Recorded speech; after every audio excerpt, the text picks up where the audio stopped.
Hello everybody, Drew here, tip of the Mitt Flips, where I'm a full-time eBay reseller, and every 100 subscribers there's a giveaway. So if you're watching, make sure you subscribe so you have a chance to win. I have 11 orders going out for about $170. That is about $16 an item, so that's still pretty good.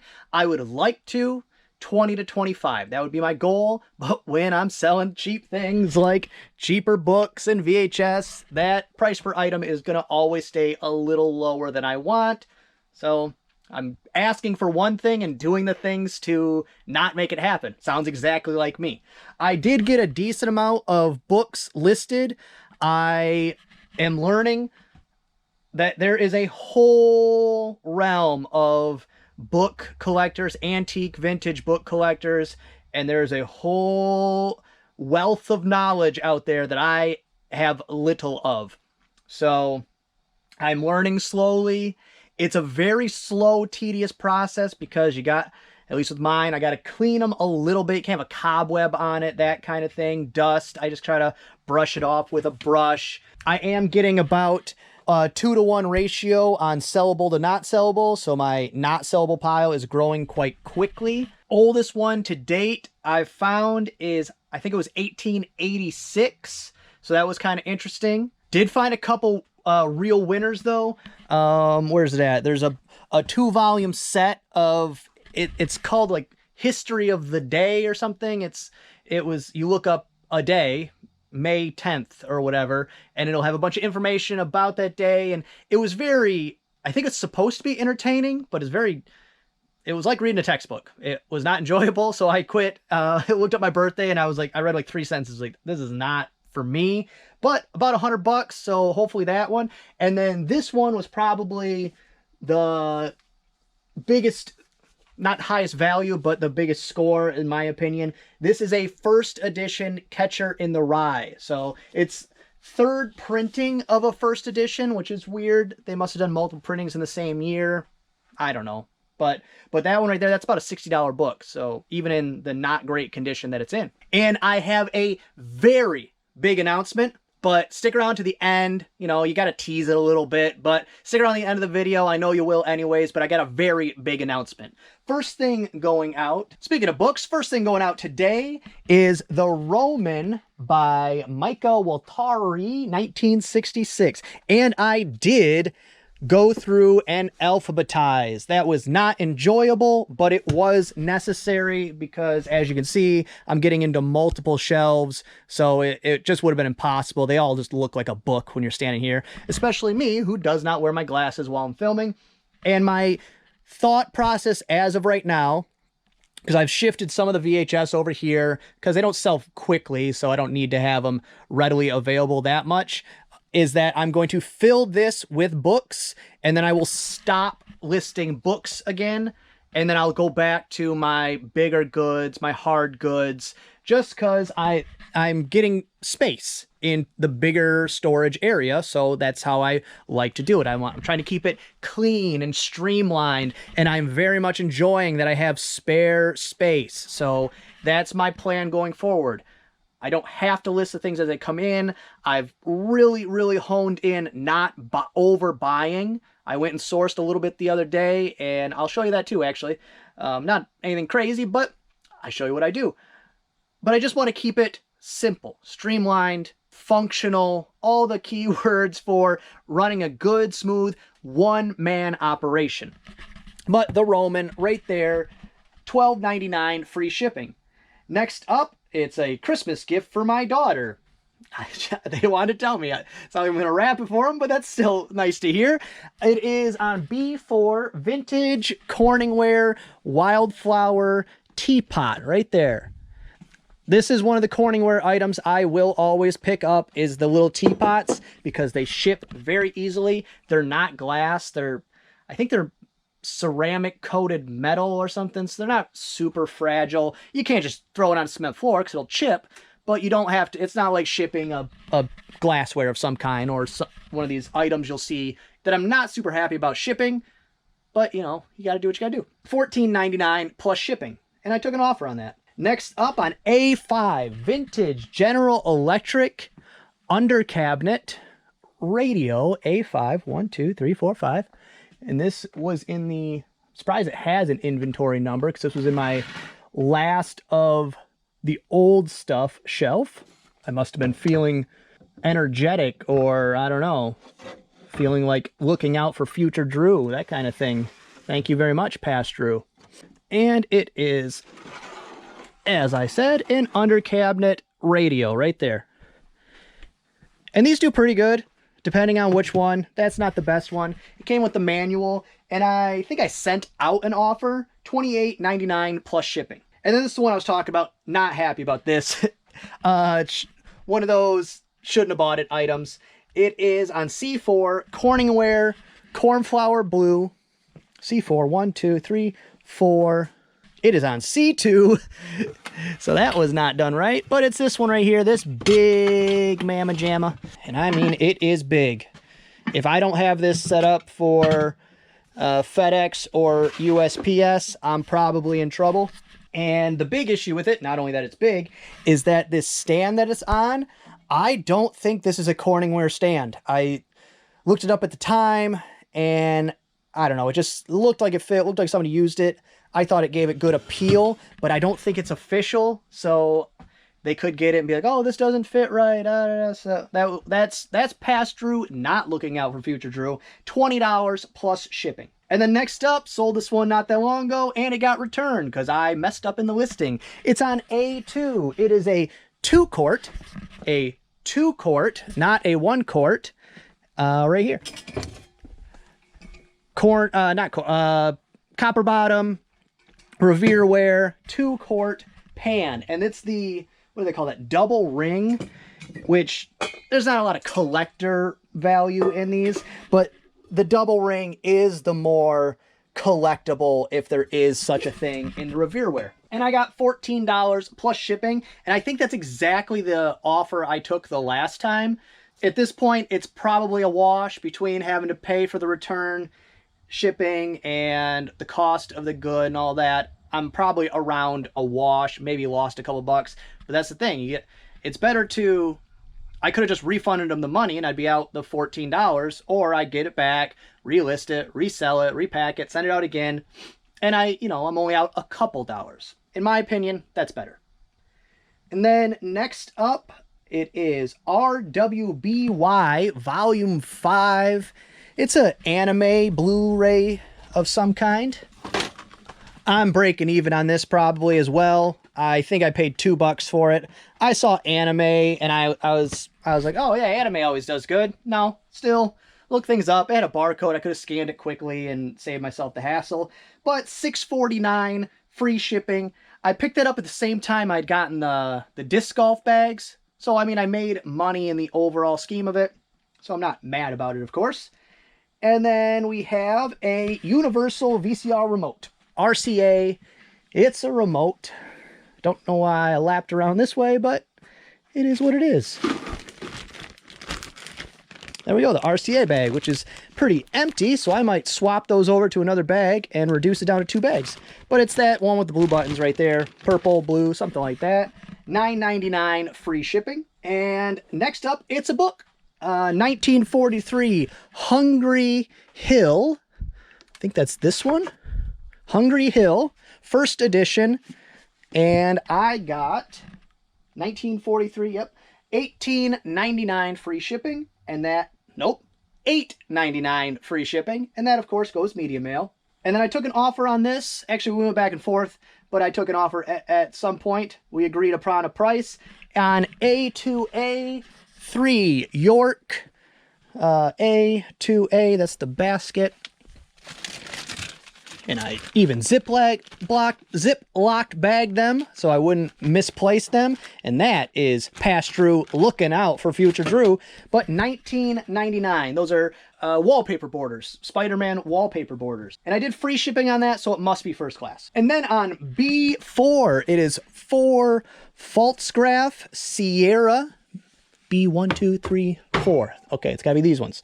Oh, they're the big ones. Dinner plates back here. They're like a cream white fall looking type of thing because they got maple leaves and don't know, some other kinds of leaves on it. I guess that makes it fall because there's leaves on it. But that set of 4 Pfaltzgraff dinner plates, and I got $39.99 plus shipping. And those will probably, let me double check, go USPS if they'll fit, which they will. They're 11-inch plates, so they will fit in a number 7, a 12 by 12 by 7 technically, but the outside dimensions is, I mean, a 12 by 12 by 8, but technically when you ship it, it's a 13 by 13 by 9, because the outside dimensions are what matter for the shipping. The inside dimensions matter for what you can fit in it.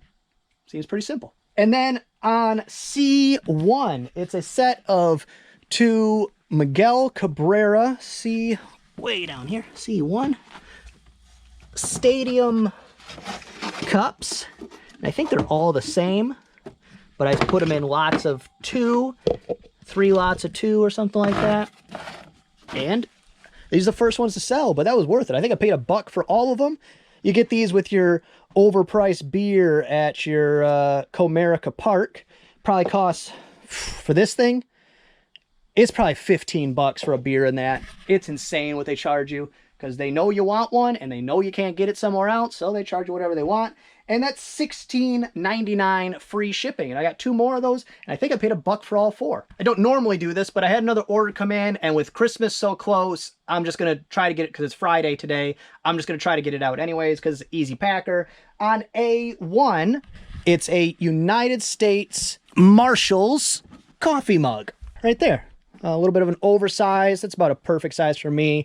Doesn't hold enough coffee, but it's a good handle size. If you can't get all 4 fingers in your coffee mug, then it's not a good coffee mug.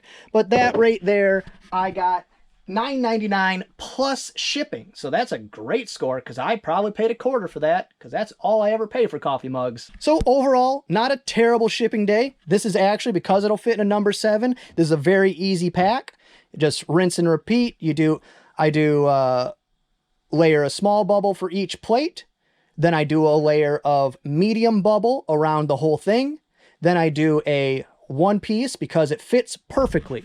The squares of bubble wrap, whatever they are, fit perfectly in the shape of the box. They're almost the exact dimensions. So then I put a big bubble on the bottom, and then I pack around it with some pad paper, resize the box, big bubble on top, and that has worked out perfect. When I first started out, glassware was hit or miss. 10% of it was probably getting broke. I was having to do a lot of USPS claims. I was putting a lot of that blame on USPS. Turns out a lot of that was my fault. I could have just packed it better. And now I've got a 100% success rate for the last, I'd say almost a year, 9 months, something like that. So just bubble wrap is cheaper than returns. Tape is cheaper than returns. Broken items are a big hassle, big time suck. Trying to get a claim done, the dollars don't work out for the amount of hours it takes me to get a check from USPS. So just make sure it gets there safely. You don't got to worry about that. Spend a little bit of extra money on the bubble wrap or packing paper or whatever, the better box to fit it in, and then you don't have to waste your time, effort, and money on returns or broken items or disgruntled customers. So the stuff I picked up was, I picked up a amber glass ashtray, pair of Nikes. Got these for $5. This is probably a $30 pair of Nikes. Wii Sports disc only in its own case, but $2.39. I think this is still like a $20 game. And then this one was the cool one. Like I said, nothing crazy, nothing amazing, but $4 for Upwards, brand new in package. You can see the original $13.99 Kmart sticker on there. So I don't know, that's probably $30, but I'm not trying to get a lot of hard goods. It's just, the buying is the fun part. So I still get out there even though I don't need anything. I'm glad I'm being very selective. I'm not forcing myself to buy things I don't need to buy or want to buy. And they're just piling up because, like I said, I'm going to fill the bookshelf first and then move back to the hard goods, fill up that section, and then I'll probably for a little bit move on to the records. And that'll bring us to the tip of the day. And the tip of the day is join Facebook groups. And I mean specifically about when you're researching something. I joined a antique book collectors And it's also a reselling. Like if I wanted to sell this Last the Mohicans antique copy that I can't figure out the date on because that page is missing, and I think this is rebound, so I also can't match it up to a cover. But if I wanted to, I could go into that Facebook group and post it and sell it through the group, which is something I probably won't do because I would be selling things probably at a reduced rate. But maybe I also had a couple people reach out to me. I said, here's my eBay store. I got hundreds of antique books I'm about to list. Please follow if you're interested. And I got 5 or 6 personal messages like, hey, if you have this, I would like to buy it. If you come across medical or, what was the other word? I don't know. I think it was like creepy medical books, that kind of thing. I'm a buyer, so let me know and I will buy them. I said, that's great. If I come across one, I will let you know. But the tip is join these types of groups when you're researching things, because the amount of knowledge you can gain very quickly from it is, and the willingness of the people in these groups that are in these niches, that this is what they're into. I'm not into antique books. I have antique books. I want to sell these antique books. These people, this is what they do. They buy, they sell, they research, they collect, all the above. And so it's a lot of knowledge you can gain very quickly. The group, it's got a bit of a snooty vibe, you know, that just not going to put not going to pigeonhole an antique book collector, but there was a little bit of a snooty vibe to it. But they were also being helpful about it, because they would be like, the way they would phrase things, if I didn't know that they were just being helpful, I might have, got offended a little bit. But I think that wasn't their intention. I think that's just when you jump into a realm where you know nothing and they know everything, it can feel a little off-putting, but just power through that, because the information they have is very, very vital to what I do or what you do. Kind of like they kept throwing out book terms, like, what was one of them? Foxing, which, let me find an example of, which is this right here, this browning that you get in old books. It's a specific type of fungus, apparently, that germinates in the paper used in books, and a small amount of moisture and time and a bunch of other things that these people were very willing to let me know about. But they would comment on something I would post, and I was having to Google 3 or 4 terms just so I didn't feel stupid. But yeah, that was something I didn't know, foxing. And then okay, so I have no knowledge. I go, well, as an antique book collector, how much does that bother you? And the resounding answer from all of them, which I thought was surprising, is not at all. They don't care one bit. If it's extreme, then the book probably got like very wet, or there's another issue that might develop from the book. But beyond that, they don't care at all. They like that musty smell. They like the look, all of the above. Even as far as this book, which was very cool, I don't want to pull it out, Heroes of the Dark Continent. I don't want to pull it out because the bottom, the back cover is not attached. It's removed itself. And they said that also doesn't matter if it's the right book, because it becomes either a binder issue where you just want the pages, and you might take some out and put them into a separate binder, or have it rebound with whatever cover you want on it. It's the pages inside that matter. And it was especially with something like that, where that book, apparently, the cover, even if it's a first edition, the cover changes depending on which book salesman in which area of the country was selling the book. I mean, all of this stuff I found out in one post where I said, hey, I got a bunch of books. I'm new to the group. Here's my eBay store. And I got all that information from just that. So if you're having trouble, Facebook groups is a fantastic source. And then within the group, I got sent, hey, here's another book group. One of the admins says, hey, I do a weekly radio show. If you want, gather, 5 or 10 books and call into the show. And it's something we do live on the air. And I said, okay, that's great. I will definitely do that. Not this week, I'm busy, but after I get a pile, I'm starting to get a pile here of books with question marks that I don't have answers to. Call into this random radio show that the guy hosts. Really, it was mind-blowing. And I knew that was always a thing, but just the amount of knowledge you can gain very quickly through things like Facebook, YouTube, just other sources. It's baffling sometimes. Well, that will bring us to the big announcement. And this is very exciting for me.